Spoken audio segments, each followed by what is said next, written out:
बिस्मिल्लाहिर्रहमानिर्रहीम। अस्सलामु अलैकुम वरहमतुल्लाहि वबरकातुहू।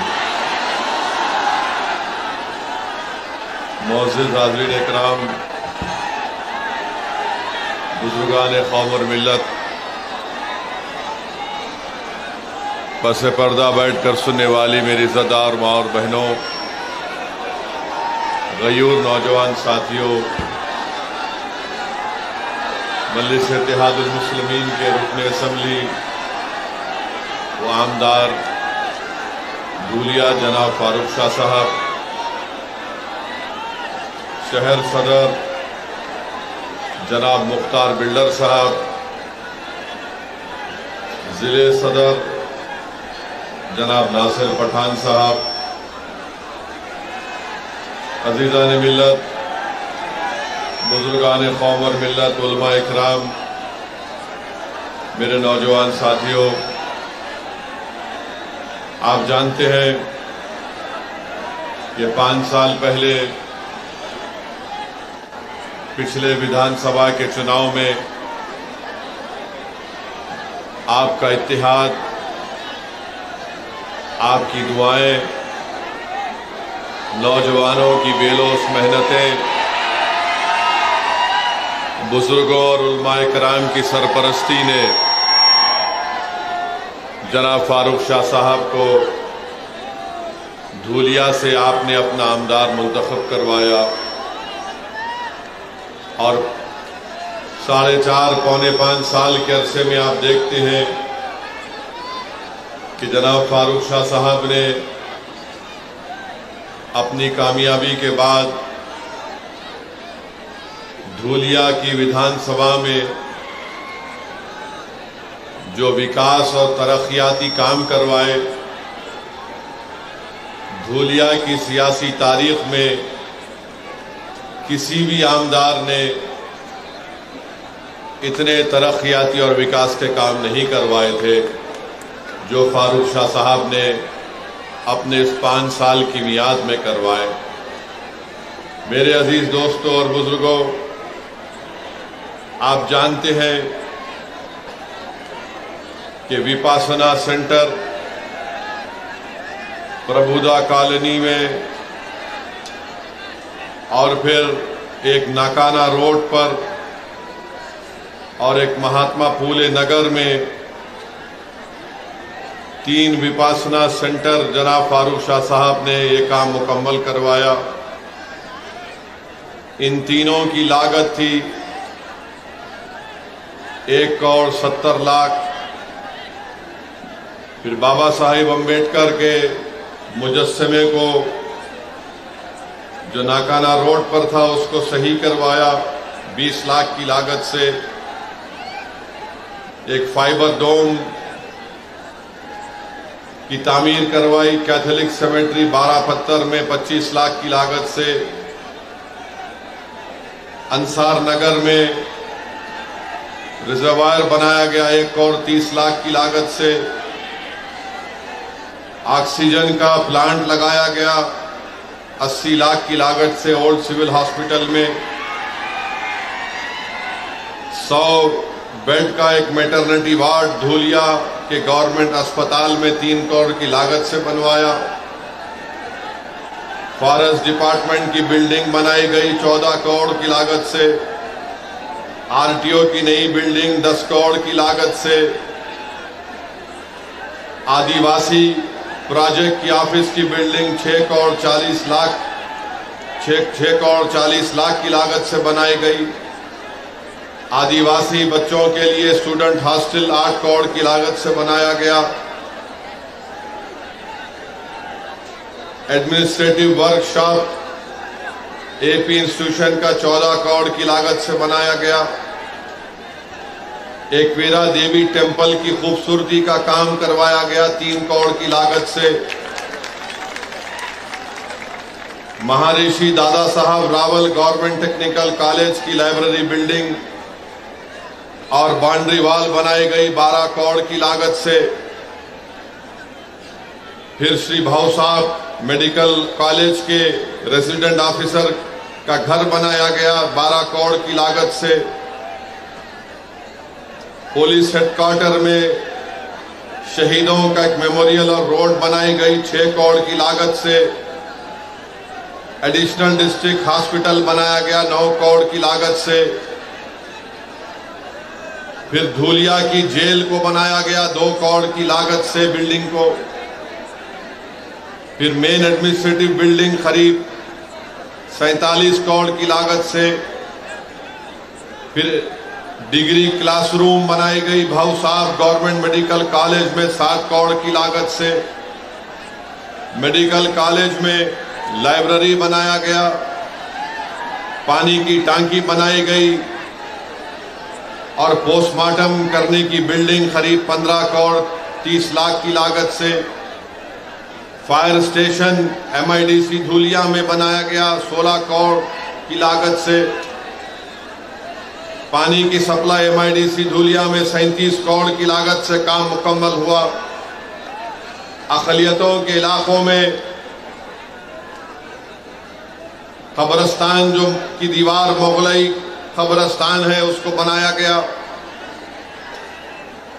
फिर अंसार नगर का रिजर्वायर बनाया गया। एम्यूजमेंट पार्क सर्वे नंबर 436 में 5 करोड़ की लागत से बनाया गया। बड़ा मोमिन कब्रिस्तान की दीवार बनाई गई 50 लाख की लागत से 1 करोड़ की लागत से। फिर अनजान शाह दरगाह और कब्रिस्तान में 2 करोड़ की लागत से काम करवाया गया। 40 गांव रोड पर कब्रिस्तान की दीवार 75 लाख से बनाई गई। सीमेंट रोड, वजदाई रोड, कसबवाड़ा मस्जिद आगरा रोड पर 11 करोड़ की लागत से बनाई गई। फिर एक चौरस्ता बनाया गया यूनिटी सर्कल इत्तेहाद के नाम पर 30 लाख की लागत से। फिर कंपाउंड वॉल बनाई गई फकीर समाज पंचमंडल कब्रिस्तान में 30 लाख की लागत से। फिर पानी की सहूलतें दरगाह सोनगीर में बनाई गई। कब्रिस्तान की दीवार और रोड बनाई गई। मुराना पीर नेर में स्ट्रीट लाइट डाली गई। पानी का इंतजाम किया गया। धूलिया सोनगीर जिंदा मदरसा दरगाह के पास तो मुख्तलिफ काम जनाब फारूक शाह साहब ने करोड़ों रुपए के काम पूरे धूलिया में करवाए। अब आपके सामने ये है कि एक शख्स को जो धूलिया की आवाम ने अपना आमदार बनाया, आपके सामने बीजेपी का उम्मीदवार है, आपके सामने उद्धव ठाकरे का उम्मीदवार है और आपके सामने एक और उम्मीदवार है जिसका काम सिर्फ आपके इत्तेहाद को कमजोर करना है। मैं जानना चाहता हूं और मुझे यकीन है कि धूलिया की आवाम जो 5 साल में फारूक शाह ने डेवलपमेंट के काम करवाए, अब बीजेपी के उम्मीदवार के बारे में मुझे कोई बता रहे थे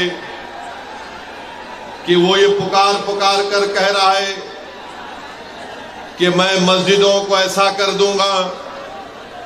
वो पुकार कर कह रहा है कि मुझे इनके वोट की जरूरत नहीं है। क्या क्या अनाप शनाप बीजेपी का कैंडिडेट बक रहा है। फिर उसके बाद जो आप देखें कि शिवसेना उद्धव ठाकरे का कैंडिडेट है, माशाल्लाह वो किसी एक जगह टिकने वाले नहीं है।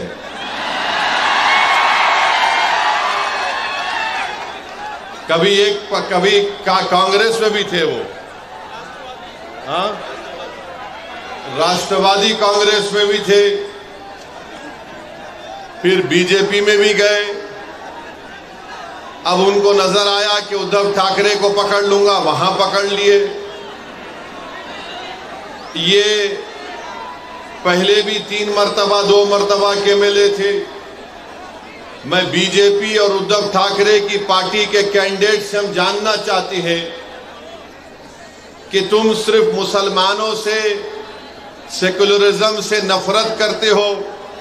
बताओ धूलिया के लिए तुम्हारा क्या प्रोग्राम है? तुम धूलिया में क्या करना चाहते हो? तो दोनों के पास कोई प्रोग्राम नहीं है।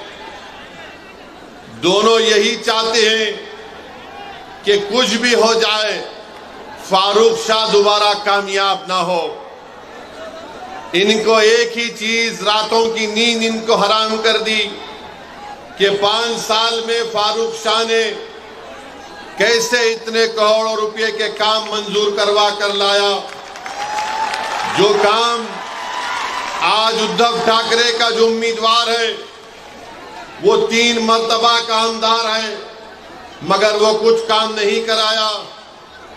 आज जो बीजेपी का उम्मीदवार है वो तो सिर्फ नफरत की बात करता है, वो तो सिर्फ दिलों को तोड़ने की बात करता है। उसके पास जनता के विकास के लिए, धूलिया की तरक्की के लिए कोई बात उनके जबान पर नहीं आती। 5 साल में इस शहर में, इस विधानसभा में अमन रहा। यहां पर हिंदू मुसलमान के झगड़े नहीं हुए। यहां पर दलितों पर उनको इंसाफ दिलाने की फारूक शाह ने पूरी कोशिश की। आदिवासियों को उनका मुकाम दिलाने के लिए फारूक शाह ने मेहनतें की। धंगरों को उनका जायज मुकाम दिलाने के लिए फारूक शाह ने मेहनतें की। और हम आज भी कह रहे हैं कि महाराष्ट्र में जहां पर मुसलमानों में जो वो 13 जितनी कास्ट हैं उनको आरक्षण मिलना चाहिए, क्योंकि बॉम्बे हाई कोर्ट ने उसको मंजूर किया। हम वहीं पर कहते हैं कि हमारे मराठा भाई बहनों को भी आरक्षण मिलना चाहिए, हम उसके खिलाफ नहीं है। अब आप बताइए किस बुनियाद पर फारूक शाह की मुखालिफत करने ये लोग आ रहे हैं? मैं आपको बताना चाहूंगा मेरे अजीज दोस्तों और बुजुर्गों, फारूक शाह ने सिर्फ मुसलमानों का काम नहीं किया, फारूक शाह ने मुसलमानों का काम किया, हिंदू भाई बहनों का भी काम किया, दलितों का भी काम किया, हमारे बौद्ध मजहब के मानने वालों का काम किया, कोली बरादरी का काम किया, धंगर बरादरी का काम किया। ये काम मराठाओं के लिए फारूक शाह ने काम किया। मगर बीजेपी और शिवसेना के पास एक ही फार्मूला है, बस गाली दो तो ओवैसी को और फारूक शाह को गाली दो और उन दोनों के नाम पर वोट हासिल करो। अरे तुम कब तक मेरा नाम लेकर, तुम कब तक फारूक शाह का नाम लेकर वोट लोगे? अरे क्या तुम्हारे घर में कोई और नहीं दिख रहा हमारे सिवा तुम लोगों को? तुम्हारी पार्टी में कोई नजर नहीं आ रहा तुम लोगों को? नहीं, खाली ओवैसी को गाली दो, फारूक शाह को गाली दो, जितना गाली देना है गाली दो। मगर धूलिया की जनता ने देख लिया कि फारूक शाह ने जो काम किया वो काम धूलिया की तारीख में कोई विधायक, कोई आमदार नहीं किया था, सबका काम किया। बीजेपी आकर बोलेगी, मोदी जी बोलते हैं सबका साथ, सबका विकास, मगर आप बताइए, मैं पूछना चाहता हूं, यहां के मुख्यमंत्री शिंदे से, फडणवीस से, ये हमको बताइए कि महाराष्ट्र से ये ड्राई पार्क का प्रोजेक्ट जो 3000 करोड़ का था वो गुजरात क्यों चला गया? बताओ शिंदे साहब, ये ड्राई पार्क का प्रोजेक्ट 3000 का कैसे गुजरात चला गया? बताओ मोदी जी, जो महाराष्ट्र को आकर अब चुनाव में शुरू कर देंगे लंबा लंबा फेंकना। ये टाटा एयरबस का प्रोजेक्ट 22,000 करोड़ का वो महाराष्ट्र से चला गया। वेदांता फॉक्सकॉन का प्रोजेक्ट 1,50,000 करोड़ का महाराष्ट्र से चला गया। ये मेडिकल डेवलपमेंट पार्क जो 424 करोड़ का था वो महाराष्ट्र से चला गया। आखिर हो क्या रहा है महाराष्ट्र में? ये देश का दूसरा बड़ा प्रदेश है। यहां पर किसानों का हाल ये करके रख दिया कि आज किसान के बेटे की शादी नहीं हो पा रही है महाराष्ट्र में, और अगर वो किसान मराठा रहे तो उसको और परेशानी हो रही है। इसीलिए मराठा लड़ रहा है आरक्षण के लिए। बताओ आखिर बीजेपी ने क्या दिया है महाराष्ट्र के लिए? अब मोदी जी आकर बोलेंगे मैं यूसीसी लगा दूंगा महाराष्ट्र में। आप देखना बीजेपी आकर बोलेगी नहीं नहीं, हम महाराष्ट्र में यूनिफॉर्म सिविल कोड को लाएंगे। हम पूछना चाह रहे ये टाटा एयरबस का प्रोजेक्ट कहां गया? तो मोदी जी बोलेंगे यूसीसी ला लूंगा। जब महाराष्ट्र का मराठा पूछ रहा है, महाराष्ट्र का किसान पूछ रहा है आज हम इतने परेशान क्यों हैं, आज हम इतने गरीब क्यों हैं, मखरूज क्यों हैं, तो मोदी जी बोलेंगे भाइयों बहनों लव जिहाद हो रहा है। आप बताइए महाराष्ट्र में इतना बड़ा प्रदेश, मगर इसके बारे में बीजेपी के पास कोई प्रोग्राम नहीं है। आप देखते हैं कि महाराष्ट्र में बाबा सिद्दीकी का कत्ल कर दिया गया, गोली मारकर मुंबई में बाबा सिद्दीकी को गोली मार दी गई। क्या हो रहा है महाराष्ट्र में कि 3 बार का एमएलए बाबा सिद्दीकी उसको गोलियां मार देते हैं, 6-6 गोलियां मारते हैं। बताओ नरेंद्र मोदी, बताओ अमित शाह, बताओ शिंदे, बताओ फडणवीस, कैसे बाबा सिद्दीकी की मौत हो गई? अरे बताओ अजीत पवार, वो तो तुम्हारी पार्टी का था, तुम अपनी पार्टी के आदमी को नहीं बचा सकोगे तो तुम अपने आप को कैसे बचाओगे? नहीं नहीं, हम इतने दिन में पकड़ के दिखाएंगे। किसको पकड़े तुम? कहां है असल करने वाला? तो हर 2 दिन को मीडिया में आता पुलिस वहां गई, पुलिस यहां गई, पुलिस वहां गई। अरे क्या महाराष्ट्र की पुलिस बड़ी काबिल पुलिस है। महाराष्ट्र के पुलिस का इंटेलिजेंस नेटवर्क बहुत स्ट्रांग है, मगर क्योंकि मोदी का राज है इसलिए महाराष्ट्र की पुलिस को कमजोर करके रख दिया गया। और इसी कमजोरी की वजह से आज आप देखते हैं कि जुल्म पे जुल्म हो रहा है, जुल्म पे जुल्म हो रहा है। बाबा सिद्दीकी को क्यों मारा गया? किसी के पास जवाब नहीं है। कोई बोलता है कोई जेल में बैठा है उसने मार दिया, कोई बोलता है नहीं वो फुला झगड़ा था उसने मार दिया। अरे सवाल ये पैदा होता है कि मारने वाले के पीछे दिमाग किसका है? वो दिमाग कौन है? तो बोलेंगे नहीं नहीं हम देख रहे हैं, कोशिश कर रहे हैं। मेरे अजीज दोस्तों और बुजुर्गों, महाराष्ट्र में कोई एक उठ के बोलता है बीजेपी का नेता मैं मस्जिद में घुस के मारूंगा। अब आप बताइए, उस पे केस तो बुक हो गया, मगर बोल रहा है मस्जिद में घुस के मारूंगा। आखिर महाराष्ट्र में इतनी छूट कैसे मिल गई इन लोगों को कि कोई एक समुदाय के मजहबी जगह के बारे में कहता है कि मैं मस्जिद में घुस के मारूंगा? आखिर क्या करना चाहते हैं महाराष्ट्र को ये लोग? क्या यहां पर आप दंगे कराना चाहते हैं मोदी जी? क्या करना चाहते हैं महाराष्ट्र में आप? फिर कोल्हापुर की मस्जिद की बेहुरमती कर दी गई। आखिर क्या हुआ वहां पर? कौन है उसके पीछे? फिर आप ये भी देखते हैं कि कोई एक फुला शख्स है, उन्होंने रसूलुल्लाह सल्लल्लाहु अलैहि वसल्लम की शान में गुस्ताखी करने की कोशिश की। उनके बाजू खड़े हो जाते हैं शिंदे और बोलते मैं इनके साथ हूं। अरे आप उनके साथ हैं या महाराष्ट्र के जनता और भारत के संविधान के साथ हैं? बताओ शिंदे।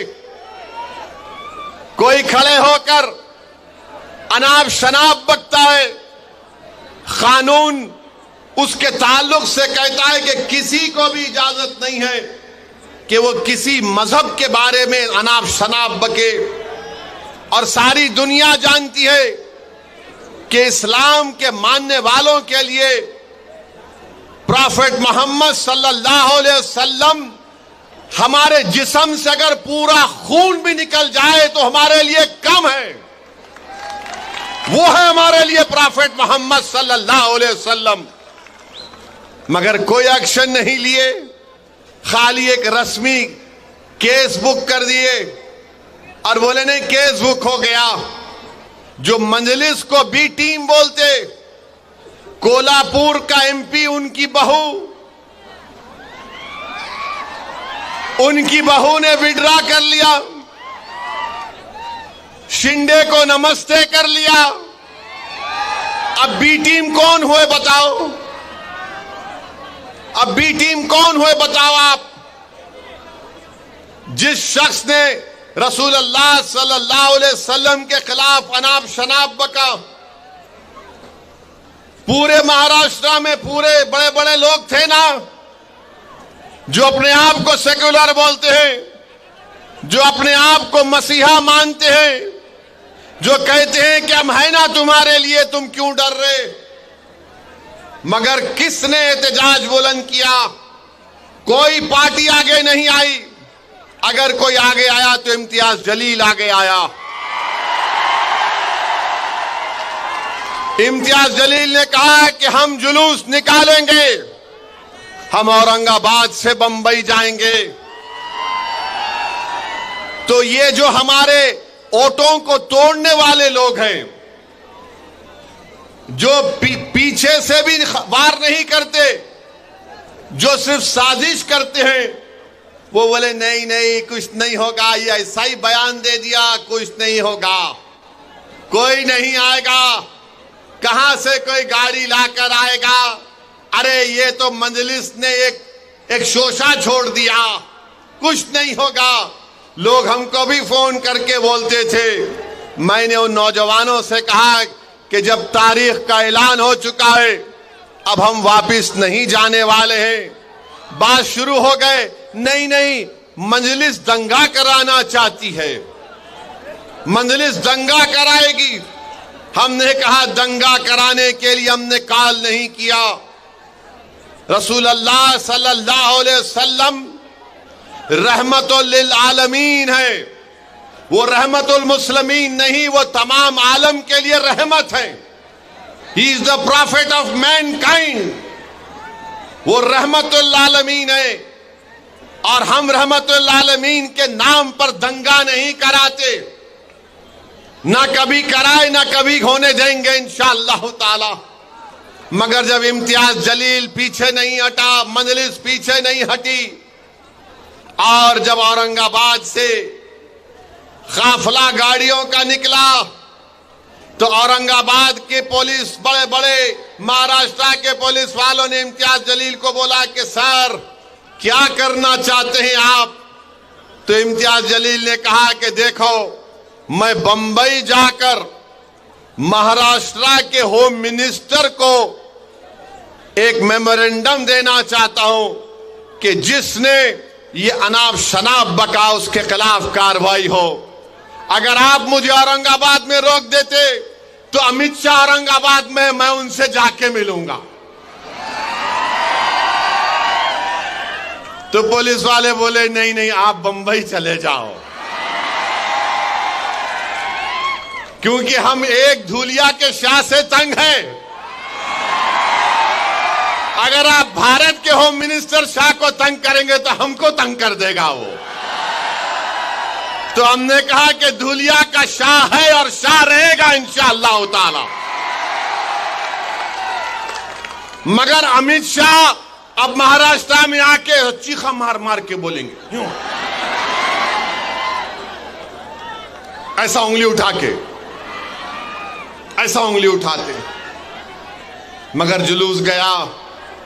मैं सलाम करता हूं आप तमाम को कि 15,000 से ज्यादा गाड़ियां थीं, हम तमाम निकले और महाराष्ट्र की तारीख में आपने एक नई तारीख रकम करवाई। जो लोग मजलिस के बारे में बोलते थे ये रोड पे निकलेंगे तो दंगा होगा, औरंगाबाद से 15,000 गाड़ियों का काफिला गया, मुंबई थाने के पास भिवंडी के पास रोका गया, वहां के कलेक्टर को नुमाइंदगी दी गई। नौजवान बड़े जज्बात में थे और इम्तियाज जलील से कह रहे थे चलो मुंबई चलो। इम्तियाज जलील ने कहा कि नहीं, हमारा मकसद ये था कि हम हमारी नुमाइंदगी, हमारा मेमोरेंडम सरकार को दें और उनको बता दें कि ये हमारा गम और गुस्सा का इजहार करने का तरीका है। हमने अपने गम और गुस्से का इजहार किया और इम्तियाज जलील अगर चाहता तो उन हजारों गाड़ियों को लेकर बंबई जा सकता था, मगर इम्तियाज जलील ने कहा कि मजलिस इत्तेहाद अल मुस्लिमीन की पॉलिसी लोगों को जज्बात में लाकर दंगा कराना है, लॉ एंड ऑर्डर का प्रॉब्लम पैदा करना नहीं है। इम्तियाज जलील अमन से सब लोगों को अपने अपने घर को वापस भिजा दिया। ये मजलिस इत्तेहाद अल मुस्लिमीन है और ये लोग हम पे गालियां देते हैं, अरे मजलिस ऐसी मजलिस वैसी। अरे वक्फ बोर्ड का बिल जब पार्लियामेंट में पेश हुआ तो कहां थे उद्धव ठाकरे के एमपी?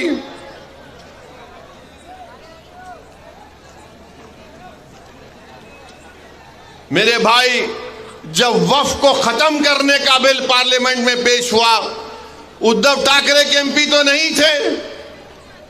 पार्लियामेंट का रिकॉर्ड निकाल कर देख लो और पूछो ये कैंडिडेट से, ये जो उद्धव ठाकरे का कैंडिडेट है इससे पूछो ये वक्फ का बिल जो पार्लियामेंट में लाया गया इसके बारे में तुम्हारी राय क्या है? वो बोलेगा नहीं बहुत अच्छा है, छीन लेना चाहिए। ये बीजेपी के उम्मीदवार से पूछो आप तेरी राय क्या है, वो बोलेगा बहुत अच्छा है, छीन लेना चाहिए। यानी दोनों की राय एक ही है। मुझे कोई बता रहे थे कि उद्धव ठाकरे का जो कैंडिडेट है, जब आरएसएस के मोहन भागवत उनके घर पे गए थे, मोहन भागवत उद्धव ठाकरे के कैंडिडेट के घर पे जाके चाय नहीं बल्कि अच्छा खासा बैठकर आए। अब आप बताइए, हमको इल्जाम लगाते हम बी टीम है, ये बीजेपी के उम्मीदवार साहब हैं, अभी चुनाव लड़ रहे, एक से एक बात करते हैं, अनाप शनाप बकते हैं। मकसद क्या है कि इलेक्शन को हिंदू मुस्लिम बना दो, धूलिया की गरीब जनता की बात ना हो, मराठा रिजर्वेशन पे बात ना हो। तुमने धंगरों को जो धोखा दिया हिस्ट्री में डालकर, चुनाव के बाद देखना वो कोर्ट स्टे लगा देगी उस पर। इन दोनों का मकसद एक ही है कि हिंदू मुस्लिम का इलेक्शन करा दो, उसके बाद देखा जाएगा। मुझे यकीन है कि यहां की जनता ना बीजेपी को इसमें कामयाब होने देगी, ना उद्धव ठाकरे के कैंडिडेट को इसमें कामयाब होने देगी। चुनाव होगा तो ये काम फारूक शाह ने किया, बताओ तुम क्या करना चाहते हो? हमने ये काम किया, बताओ तुमने 3 बार तुम विधायक बने, तुमने क्या किया? और मुझे बता रहे थे कि उद्धव ठाकरे के कैंडिडेट कैसे बात करते, फारूक साहब ने बड़ा अच्छे तरीके से दिखा दिया। अरे आप अंदाजा लगाइए, कोल्हापुर की मस्जिद में जब बेहरमती की गई तो यहां से निकलकर आमदार साहब फारूक शाह साहब वहां पर गए और फिर यहां पर धूलिया में एक पुरअमन बंद का भी एहतजाज किया गया था।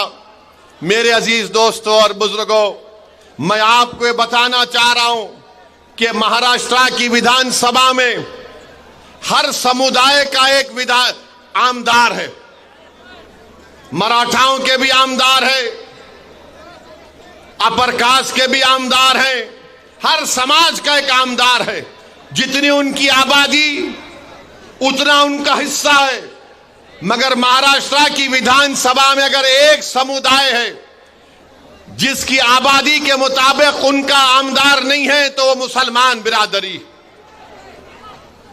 आपको मालूम कि 1990 में 10% मुसलमान महाराष्ट्र की विधानसभा में जीत कर जाते थे।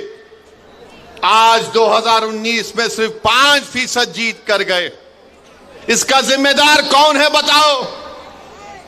इसका जिम्मेदार वो लोग हैं जो सिर्फ हमारा वोट लेते हैं और फिर हमको भूल जाते हैं। मैं आपको धूलिया की जनता को, इन नौजवानों को, बुजुर्गों को एक पैगाम देने आया हूं कि इम्तियाज जलील 15 साल के बाद 2019 में मेंबर ऑफ पार्लियामेंट बना, खासदार बना। 2024 का चुनाव आया तो सब के सब एक हो गए। मोहब्बत की दुकान, नफरत की दुकान, तमाम दुकानदार एक हो गए और सब ने कहा कि हमने एक मुसलमान को टिकट नहीं दिया। ना मोदी ने दिया, ना उद्धव ने दिया, ना चाचा ने दिया, ना फुला ने दिया। सबकी एक ही ख्वाहिश थी कि कुछ भी हो जाओ महाराष्ट्र से, महाराष्ट्र के 11% मुसलमान का एक एमपी औरंगाबाद से जीतकर पार्लियामेंट में ना जाए। वो अपनी साजिश में कामयाब हो गए। इम्तियाज जलील को उन्होंने हरा दिया। मगर मैं सलाम करता हूं इम्तियाज जलील को। वो हार गया मगर वो मायूस नहीं हुआ। महाराष्ट्र की तारीख में कोई एमपी का इलेक्शन हारने के बाद भी जब नामूस से रिसालत का मसला आया तो इम्तियाज जलील ने कहा कि सब्ज गुंबद के मकी की गुलामी का हक अदा करने के लिए एमपी बनना जरूरी नहीं है, गुलामी का हक अदा करना पड़ेगा। मैं गुलामी का हक अदा करूंगा। मगर मैं आपको बाखबर कर रहा हूं, मैं आपको बता रहा हूं, वही साजिश धूलिया में करने जा रहे हैं। जिस तरह इम्तियाज जलील को हराया गया पार्लियामेंट के इलेक्शन में, उसी तरह की साजिश धूलिया में करना चाहते हैं और यही चाहते हैं कि फारूक ना बने। मगर मुझे यकीन है कि धूलिया के हमारे हिंदू भाई, दंगर भाई, दलित भाई, आदिवासी भाई, मराठा समाज के लोग बीजेपी और आरएसएस और उद्धव ठाकरे को इस साजिश में कामयाब होने नहीं देंगे इंशाअल्लाह ताला। क्या आप इनको कामयाब होने देंगे? क्या आप इनको कामयाब होने देंगे? जिस तरह इम्तियाज जलील के खिलाफ साजिश की गई थी पार्लियामेंट में, क्या आप इनको हराएंगे या आप उनको कामयाब करेंगे? आप उनको नाकाम करेंगे? कितने लोग उनको नाकाम करेंगे? हाथ उठाओ। बिल्डिंग पर भी खड़े हुए लोग हाथ उठाओ। आप 20 तारीख को उनको हराएंगे, फारूक शाह को कामयाब करेंगे, आप नफरत का खात्मा करेंगे, आप धूलिया को कामयाब करेंगे, तो फारूक शाह की कामयाबी धूलिया की कामयाबी होगी इंशाअल्लाह ताला। और याद रखो नौजवानों, 20 तारीख आते आते बहुत से हजरत इबलीस के साथी आने वाले हैं। बहुत से साथी आने वाले हजरत इबलीस के, खबीस के साथी आएंगे, आके बोलेंगे एक जीत गया तो क्या होता। बोलेंगे 1-2 जीत गए तो क्या होता। तो उनको आप बोलना, हमारा एक ही है भारत की पार्लियामेंट में, पूरों पे भारी है, पूरों पे अल्हम्दुलिल्लाह। ये एक फारूक है, एक नहीं बल्कि अब के बहुत कामयाब होंगे इंशाअल्लाह ताला मजलिस के। मगर ये लोग आएंगे, आके आपके कान में जैसा इबलीस थूकता, ऐसा नहीं, ऐसा हो सकता क्या, देख ये मैथमेटिक्स ऐसा है, ये इतना, ये इतना, ये इतना, ये इतना। फिर बाज आके बोलेंगे तेरे को कितना चाहिए बोल देता हूं। बहुत लालच देंगे। अगर लालच दे रहे तो ले लो, मिठाई खा लो,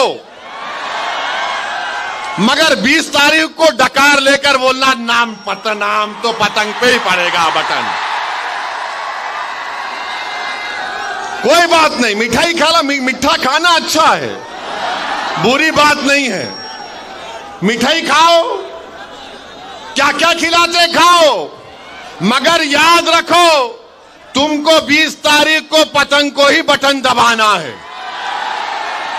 तुमको जिस तरह इम्तियाज जलील को धोखा देकर शिकस्त दी गई, उसका जमहूरी तरीके से आपको यहां पर संविधान के दायरे में रहकर बदला लेना है।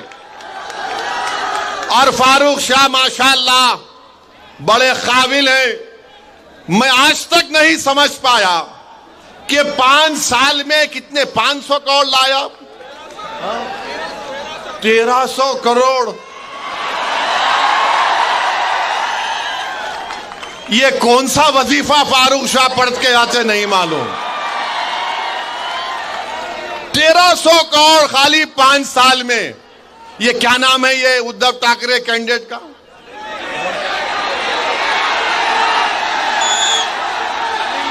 हाँ, अरे गोटे साहब,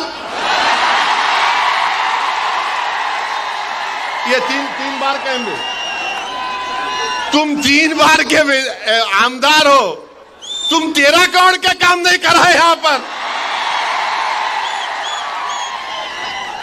3 बार का आमदार है, 13 करोड़ के काम नहीं कराए धुलिया के विकास के लिए। फारूक शाह 5 साल में 1300 करोड़ करा दिए। अब बीजेपी के उम्मीदवार है, अब उन्होंने तो खाली गाली दे रहे मेरे को, ये ऐसा वो ऐसा, वक्फ का हम वो ले लेंगे, हम मस्जिद ले लेंगे, हम कब्रिस्तान ले लेंगे, हम खानखा ले लेंगे, हम फुला ले लेंगे। अरे भाई साहब, आप क्या क्या लेना चाहते, क्या क्या लेना चाहते आप? याद रखो, हम भी ले सकते तुम्हारी, याद रखो। हाँ, 20 तारीख को हम लेंगे। क्या लेंगे वो तुमको मालूम। 20 तारीख को हम लेंगे। क्या लेंगे? धुलिया की सीट फारूक शाह के लिए लेंगे इंशाअल्लाह ताला। अरे कोई बात है, मैं बीजेपी का हूं, मैं ये ले लूंगा, मैं वो ले लूंगा। अरे आप क्या बादशाह सलामत है, उंगली रखते कि मेरी हो जाती। अब वक्फ बिल का बोल रहे हम मस्जिद ले लेंगे। मेरे को पार्लियामेंट में बीजेपी के एमपी मिले गलती से, वक्फ बिल के बारे में मेरे को बोले ए ओवैसी। मैंने पूछा बोलो प्यारे, बोले ये क्या तुम वक्फ बिल के बारे में इतना बोलते। अरे यार, तुम जाके खेत में नमाज पढ़ते, वो तुम्हारी वक्फ हो जाती।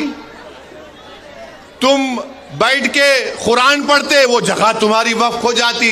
मैंने बोला तुमको गलत है। तीसरा भी है कि बोले क्या मैं पार्लियामेंट में भी कभी कभी नमाज पढ़ जाता तो मेरी हो जाती क्या?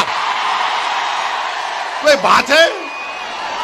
कोई बात है? बोलो आप भाई। उर्दू की एक कहावत है, दखनी कहावत है कि मामू की दुकान पे नाना की फातिहा बोलते ना। अरे जब तक मेरी प्रॉपर्टी नहीं रही मैं वक्फ कैसे करूंगा? मगर मोदी जी एक फैला दिए, बोलो वक्फ करो, सब नहीं नहीं नहीं। भारत सरकार में इंडियन आर्मी के बाद सबसे ज्यादा जायदादें वक्फ बोर्ड के पास है। मोदी जी आप एक काम करना मेरा, और ये जो बीजेपी का कैंडिडेट है उसको भी बोल रहा हूं मैं, मुंबई में एक बहुत दुनिया के अमीर तरीन आदमी का बहुत लंबा घर है, बहुत बड़ा घर है ना। वो वक्फ का दिला दो ना हमको। कोई नहीं बोलेंगे, नहीं नहीं उसके बारे में नहीं बोले। अरे क्यों नहीं बोलते? वो यतीम खाने के ऊपर जो दुनिया का अमीर तरीन आदमी है, यतीम खाने के ऊपर अपना घर बना लिया। मोदी जी, आप यतीम खाने के घर में, उस शख्स के घर में शादी की मुबारकबाद देने गए। मोदी जी, क्या आपको तकलीफ नहीं हुई? यतीमों के जगह पर जिसने अपना घर बना लिया, आप वहां पर चले गए। जो यतीम खाना था आगा खानी लोगों का, वहां पर उसने अपना महल तामीर कर लिया। और यहां पर बीजेपी के कैंडिडेट बोल रहे, मैं ये ले लूंगा, मैं वो ले लूंगा। अरे बाबू, तू क्या क्या लेगा बता दे।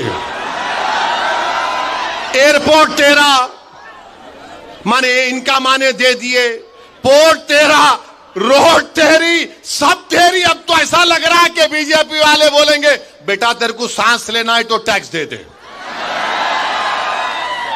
नफरत, सिर्फ नफरत इनके पास, और कुछ भी नहीं है। दिखाने के लिए कुछ भी नहीं है बीजेपी के पास। नौजवान परेशान है, रोजगार नहीं है, तो नौजवानों को बोल दिए तुम लव जिहाद पे लग जाओ। नौजवान भूखा है तो बोले तू गाय की रक्षा के लिए तू कुछ भी कर ले। मैं पूछना चाह रहा हूं, 10 साल में बीजेपी ने देश को क्या दिया? इस देश के गरीब नौजवानों को क्या दिया? इस देश के किसानों को क्या दिया? कुछ भी नहीं दिया। क्या दिया?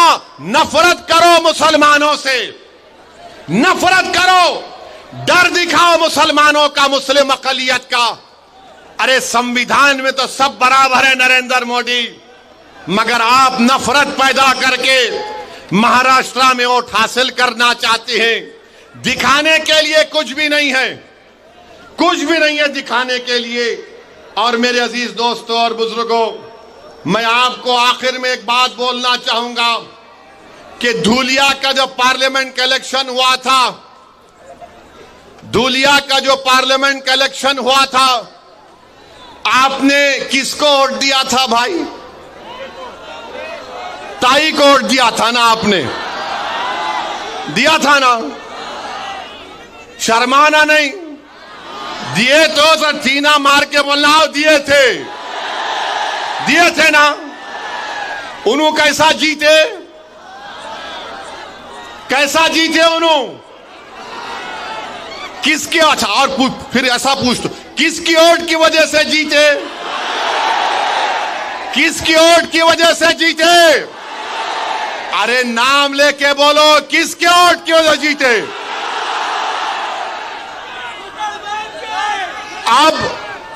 अब आप क्या करेंगे ये विधानसभा के चुनाव में? किसको वोट देंगे? किसको वोट देंगे? क्या किसको वोट देंगे? कौन से निशान पे बटन दबाएंगे? कौन से निशान पे बटन दबाएंगे? डरेंगे तो नहीं? हिम्मत तो नहीं हारेंगे? कहीं मोदी से नहीं डरेंगे? कहीं डर जाएंगे तो नहीं ठाकरे से? किससे डरेंगे फिर? किससे डरोगे? हिम्मत बुलंद रखोगे? 20 तारीख को बटन दबेगा पतंग पर, बटन दबेगा पतंग पर। अभी आधी बात बोला, 17 को फिर आ रहा हूं तंग करने इसको। अभी खत्म नहीं हुआ। हाँ, इनको बोलूं, उनका बेटा बोल रहा फारूक शाह को बाजू खड़ा करो। इन्हों बहुत ज्यादा ही खड़े हो गए। इन्हों 5 साल में इतना काम कराए कि वो बेचारे दोनों उद्धव ठाकरे का और बीजेपी का सोच रहे अब क्या जवाब देंगे। मगर मेरे भाई, आपसे मेरी गुजारिश है, माँ और बहनों से गुजारिश है कि अगर आप अपना एक एक वोट का सही इस्तेमाल करेंगे तो धूलिया की कामयाबी होगी। ये फारूक शाह की कामयाबी नहीं, धूलिया की कामयाबी के लिए, धूलिया के अमन को मजबूत करने के लिए, धूलिया के भाईचारगी को मजबूत करने के लिए मेरी आप तमाम से अपील है कि फारूक शाह को आप अपना आमदार दोबारा बनाइए। आप बनाएंगे ना इंशाअल्लाह ताला? इस शेर को कामयाब करिए आप। मैं आपको बता रहा हूं, महाराष्ट्र में कोई हुकूमत नहीं बनाएगा जब तक फारूक शाह उसका साथ नहीं देगा। इंशाअल्लाह ताला कोई हुकूमत नहीं बनाएगा। आप अब की बार और ज्यादा काम धूलिया में होगा। इंशाअल्लाह 17 तारीख को आपसे मुलाकात होगी। मेरे साथ नारा लगाइए, 20 तारीख के दिन पतंग को वोट दो, पतंग को, पतंग को, पतंग को, पतंग को। धूलिया जिंदाबाद, धूलिया जिंदाबाद, नफरत मुर्दाबाद, मोहब्बत जिंदाबाद। जोर से बोलो, मोहब्बत जिंदाबाद। अस्सलाम वालेकुम।